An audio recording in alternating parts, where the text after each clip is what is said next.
Today, we are taking a look at the World War Supply British Mills Bomb Inert grenade. This is a resin replica of the British No. 36 grenade, which was a HE hand grenade. The No. 36 was adopted by the British at the end of World War I and served into the early 1970s. The Mills Bomb name comes from Sir William Mills, who was the designer of the initial style of this grenade adopted by the British.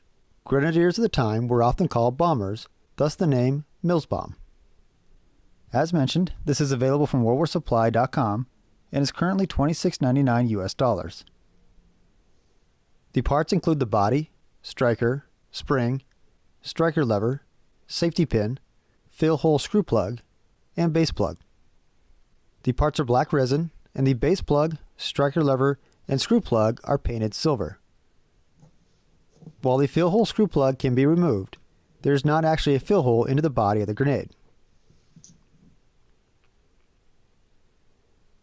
The cool thing about these is they have a functioning striker lever.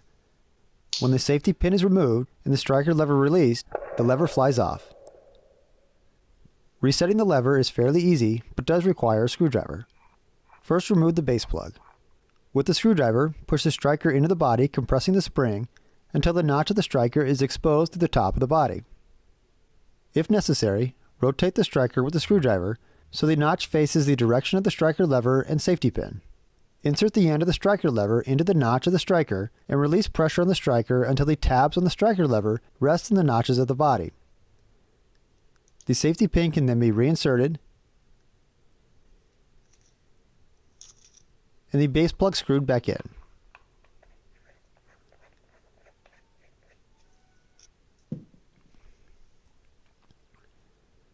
The safety pin is too short to bend the end, securing it in the body.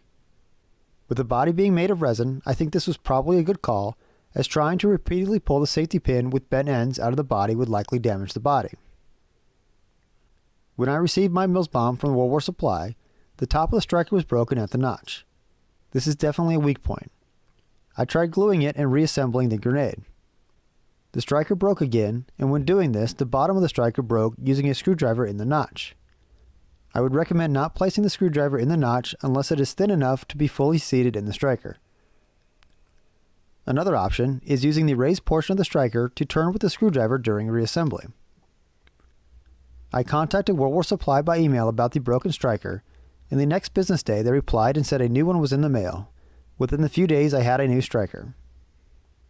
One critique I do have is that the base plate is not threaded for a gas check, and there is no gas check included as used in the grenade discharger for the SMLE rifles. This would be a cool addition.